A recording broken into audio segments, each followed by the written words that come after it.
Hello everyone, in this painting I'm going to be painting a fish coming to the top of the water or touching the water with its face. I really hope you enjoy it. So I'm just starting off, well I've already made a start again, but I've only really done a small outline of the fish and I've just done one layer. So I've gone in with the orange to create the scaly outer surface of the goldfish, and then I've gone in with a kind of a black but mixed with yellow to create the pond situation for when the fish comes up to the top to get some air. And so I'm using, as you can see here, I've just started to use a really weird brush because I ordered these brushes online, which is always a mistake because I never really like to use things that I buy, art materials that I buy online, because you can't really see or experiment with them before you get them.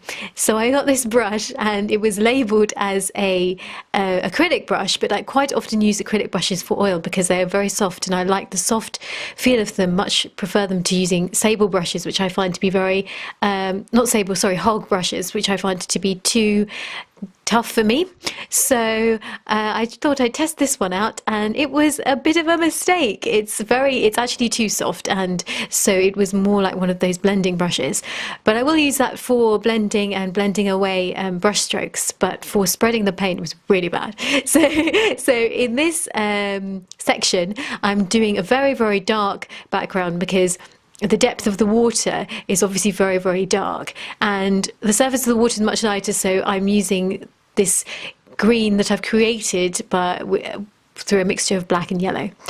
And I'm just quickly doing the canvas, so all that done, and now this is another day because obviously I had to dry, and so I'm doing the pattern on the fish, and this fish is actually very, very red, so it looks orangey now, but I'm just creating very thin layers of orange so that when I put the red on top of it, the thin layers of orange will shine through the red. So everything is all done in very thin layers.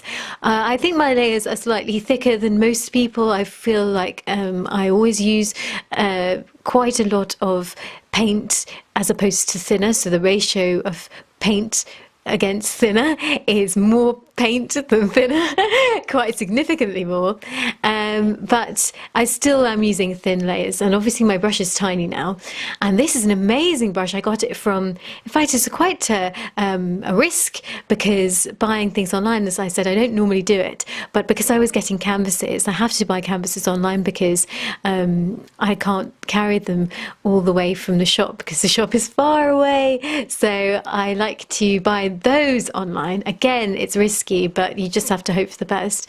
And with these little brush, it was so inexpensive, but it turned out to be absolutely amazing.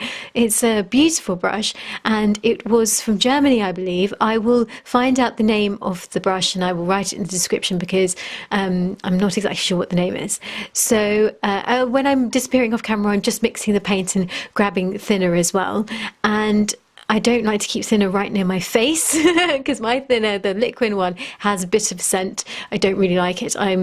It's not too bad though. Some of the scents of oils can be really horrendous, but this is, and also the paint is not too bad either. I'm using a linen canvas and the linen canvases, unfortunately they are expensive, but if you've never used a linen canvas before and you are an oil painter, I highly recommend giving it a go. They are absolutely incredible. They're so amazing. I mean, in comparison to using a normal stretched canvas, the difference is you know, a million times, in my opinion, because you are working on a much, much smoother surface. I'm using the Winsor and Newton ones, so they've already been primed. I never fuss around with primers and things because that to me is one of the worst one of the worst aspects of art, is fiddling around with, you know, stretching canvases and using gesso, whatever, and all those things. I can't be bothered with that. I just like to start painting straight away. It's not necessarily laziness because I don't think I'm lazy in terms of that, but I just I think I can't really do it. I've just tried to stretch my own canvases before and they came out really, really bad. So I've just accepted that I can't really do it and I just buy them. So this is another day again, and the paint that I'm using now is really building up to the strong kind of red. It's a reddy orange, so it's mixed with yellow, and every layer that I did on the goldfish I mixed with a little bit of yellow, tad of white, and obviously in the shadowy areas with black.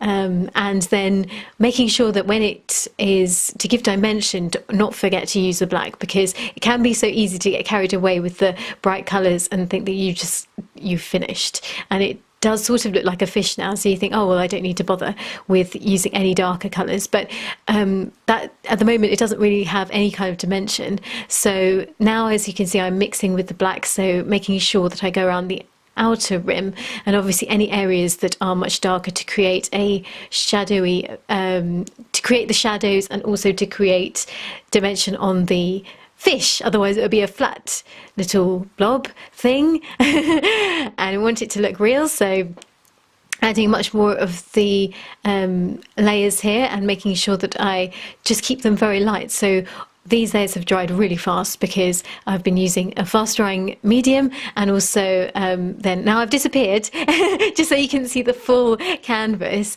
because coming towards the end of painting I'm doing the very little details. And in the water it wasn't very difficult to do, except that just making sure that each individual reflection of light and each individual touch of water is not too different tonally to the next. So you don't want to create too many bright colours in the water, but any sort of area where the light hits, you want it to obviously look that way, but you don't want it to be too stark and too unrealistic. So keeping the shadowy depths of the water very, very dark, and I went over with black on those areas, and then just keeping this kind of very light kind of yellowy green, and just doing variances of that tone within the ripples, so you can really see that it's kind of a movement of water rather than it looking just like alien waters.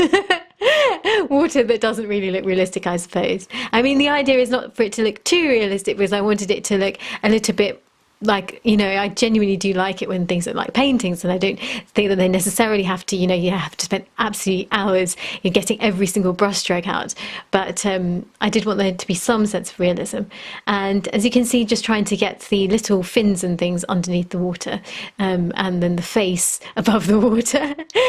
And I'm using obviously the tiny brush again, and just adding little highlights now, so that you can really catch, so where the light really catches and really hits, in just going over it very gently, though, making sure that I don't really disturb the layers that I've already done. You can easily kind of get carried away with doing too much and then mucking up whatever you did before, so I'm just trying to make sure that I don't do that. So that's pretty much it. I really hope you enjoyed this video. I'm just going to keep doing the little fine tiny details and I hope you enjoyed this little fish. I really hope you're all well, and I will see you again very soon.